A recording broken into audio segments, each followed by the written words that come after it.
আসসালামু আলাইকুম। সকাল সকাল ওই গাছে পানি দিতে আসলাম। আমার মেয়ে এটার মধ্যে পানি দেয়। তো আমার মেয়ের শরীর খারাপ, সো ও গেছে ওর নানি বাসায়। ছেলে মেয়েদের শরীর খারাপ হলে নানি বাসায় গেলে আবার ঠিক হয়ে যায়, এটা সত্য কথা।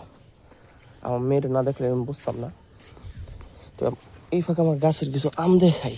এই যে মাশাআল্লাহ, আমগুলো কিন্তু মোটামুটি বড় হয়েছে। এই যে আম, ঠিক আছে, এগুলো হচ্ছে আমার গাছের সব থেকে ছোট আম। তা আমার গাছটা হচ্ছে ফজলি আম গাছ টাইপ, তারপরও এখন একটু বড় আম দেখা কাটা। আল্লাহর কাছে শুক্রিয়া, এবার অনেক আম হয়েছে। এই যে এটা ছোট আম। এখন এই যে দেখেন, আপনারা দেখাইতেছি, দেখেন আম, মাশাল্লাহ। এই আমটা কিন্তু ক্যামেরার মধ্যে ছোট দেখা গেল, আম আমার এই পুরো কবজির থেকে বড়। মানে আমটা যদি আপনি মাপেন, এটা অলমোস্ট এক গিব্বা হয়ে গেছে, কিন্তু আমি এখনো বড় হয় নাই। এই যে আরেকটা আম। তো এগুলো অলমোস্ট এক গিভ হয়ে গেছে, কিন্তু এখনো আমি কোনো বড়া আপনার হয় নাই। এই যে আলহামদুলিল্লাহ, এটা একটু ছোটো, মানে আমের একটু মিক্স হয়। এই যে একটু মোটামুটি বড় আম। তারপরে আরও আম আছে এখানে উপরে। এই যে আম হয়েছে আলহামদুলিল্লাহ, ভালো আম হয়েছে। এখানে যদি দেখেন, এখানে আছে, ওই যে নিচে আছে। তো আমার মা বলতেছে একটা আম পারতে, একটা আম নাকি স্কুলে নিয়ে যাবে। তো বড় চাই আম পারতে গেছে, কিন্তু এই বড় আম গাছগুলো পারতে খুবই মায়া লাগে, সত্য কথা।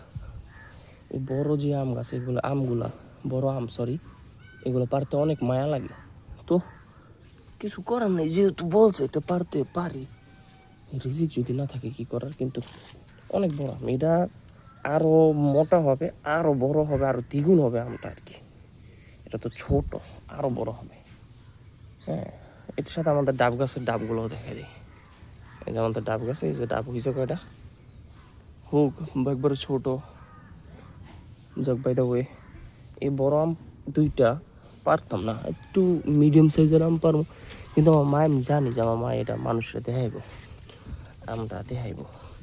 আম যদি দেখাইতে হয় তো কি করব, দেখ পারি, রিজিক চেরা, এটা তো পইরেও যেতে পারে, তাই না?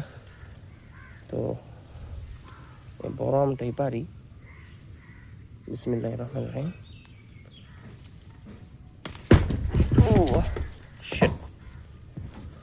ওই যে আমরা পড়ে গেছে গা, আর ধরতে পারি নাই, যাই নিচে থেকে নিয়ে আসি। Let's go.